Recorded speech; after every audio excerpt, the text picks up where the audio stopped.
Selamat datang di channel Bamhe 313. Kali ini kita akan belajar mengenai ilmu statistik yang sering disebut dengan statistika. Baik, pada pembelajaran pertama terkait dengan statistika, kita harus tahu apa itu statistika. Kalau kita lihat di sini bahwa statistika adalah kumpulan dari metode yang digunakan dari mulai merencanakan penelitian, proses mengambil data, analisa, menyajikan sampai pada pengambilan kesimpulan. Dan kalau kita perhatikan bahwa objek daripada ilmu statistik itu adalah data, bahwa data merupakan objek atau fokus dari sebuah statistika. Apa itu data? Nah, kalau kita lihat di sini, data itu adalah hasil pengamatan, hasil observasi, atau hasil eksperimen. Misalkan data terkait berat badan, hasil dari survei, hasil dari sensus, atau mungkin jawaban responden terhadap sebuah kuesioner tertentu. Itu adalah data. Sehingga kalau kita lihat lebih ke dalam terkait dengan data kita bagi menjadi 4 Di sini ada tipe data. Kita bagi menjadi 4. Yang pertama adalah data kualitatif. Kalau kita lihat data kualitatif, nah kita bagi menjadi 2, data nominal dan data ordinal. Nah, data nominal di sini itu adalah memiliki sifat dia tidak dapat dioperasikan matematika, tidak bisa dikurangi, tidak bisa ditambah, dibagi dan sebagainya. Dan dia juga tidak memiliki hierarki atau tingkatan. Contoh data yang nominal misalkan adalah jenis kelamin, jenis kelamin. Nah, jenis kelamin ini itu ada 2, laki-laki dan perempuan. Nah, kita tidak bisa menjumlahkan laki-laki ditambah perempuan, dan juga sebaliknya, di laki-laki dikali perempuan itu tidak bisa. Nah, kemudian laki-laki dan perempuan itu juga tidak memiliki hierarki, dia kedudukannya setara. Itu adalah jenis nominal. Contoh yang lain misalkan suku, agama, dan sebagainya, itu jenis nominal. Kemudian yang kedua adalah ordinal. Nah, data ordinal di sini sama sifatnya seperti nominal, dia tidak bisa dioperasikan matematika. Namun dalam data tipe ordinal ini dia memiliki hierarki, memiliki tingkatan. Contohnya adalah pendidikan. Nah, pendidikan itu misalkan SD, SMP, SMA, dan seterusnya. Nah, SD sama SMP, SD tidak bisa ditambah dengan SMP, SD tidak bisa dikurangi SMP, SD tidak bisa dikali dengan SMP. Nah, berarti artinya pendidikan ini adalah tidak bisa dioperasikan matematika. Namun, pendidikan ini mempunyai hierarki. SD lebih rendah daripada SMP, SMP lebih rendah daripada SMA, dan seterusnya. Itu contoh ordinal. Nah, mungkin kalian nanti bisa menyebutkan contoh data yang nominal maupun yang ordinal. Kemudian kita beralih ke data kuantitatif, Nah, tipe data kuantitatif juga kita bagi menjadi 2. Yang pertama adalah interval, yang kedua adalah rasio.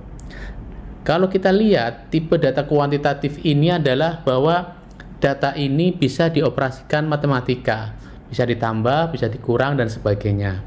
Namun pada tipe data interval, dia memiliki titik acuan yang tidak sama. Contoh, suhu, misalkan suhu tubuh atau suhu ruangan. Nah, di sini 0 derajat Celcius itu tidak akan sama dengan derajat Fahrenheit, titik nolnya itu berbeda. Nah, sehingga suhu itu termasuk tipe data yang interval. Dan masih ada lagi beberapa contoh tergolong interval. Kemudian yang terakhir adalah rasio. Nah, di sini rasio itu memiliki titik acuan yang sama, nolnya sama. Contoh berat badan. Berat badan 0 kg itu pasti sama dengan 0 gram. Ya, artinya titik nolnya akan sama. Seperti itu. Jadi itu adalah tipe-tipe dari data. Jadi kalian harus tahu terkait dengan tipe data. Nah, kemudian jenis-jenis statistik. Kita lihat di sini. Statistik itu kita bagi menjadi dua.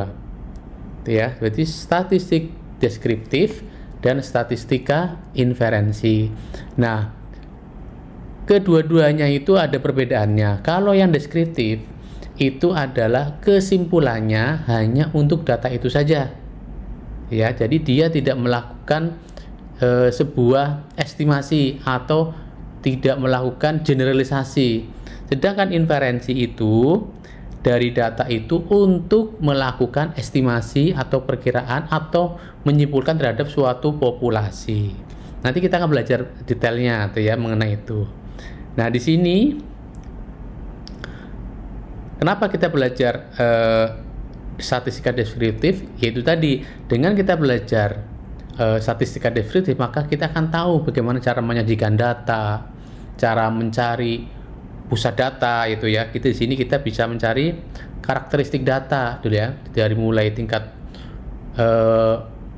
ukuran memusat, rata-rata, modus, median maupun sebarannya, dari mulai variansi, simpangan baku. Juga kita nanti akan tahu ya kan. Dengan belajar statistika deskriptif, maka kita akan bisa menyimpulkan atau bisa menggambarkan atau bisa menganalisa sebuah data ketika disajikan dalam sebuah grafik. Kemudian di sini kalau kita lihat apa aja yang termasuk ukuran memusat. Ukuran memusat di sini hasilnya ada banyak gitu ya. Yaitu pertama adalah rata-rata.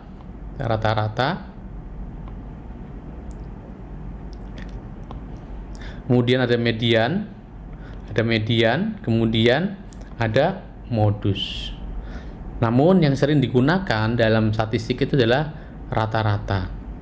Walaupun tentu kalian sudah tahu ya kan rumus rata-rata, median maupun modus. Nah, kemudian menyebar. Yang menyebar juga ada variansi, ada simpangan baku, ada pagar, ada jangkauan dan sebagainya. Masih banyak lagi gitu ya. Nanti yang sering kita gunakan adalah variansi atau simpangan baku. Nah, kemudian apa manfaatnya kita belajar statistik gitu ya? Ya jelas, karena statistik adalah ilmu atau metode yang memberikan guideline pada kita. Tentu di sini kita akan bisa memberikan panduan dalam proses inferensi, dalam proses penelitian dan sebagainya. Nah, ini juga akan memberikan panduan dalam menarik kesimpulan, memberikan panduan dalam mencari hubungan, gitu ya, dan juga memberikan panduan dalam menyusun atau menyederhanakan sebuah data. Nah, seperti itu tentang statistika.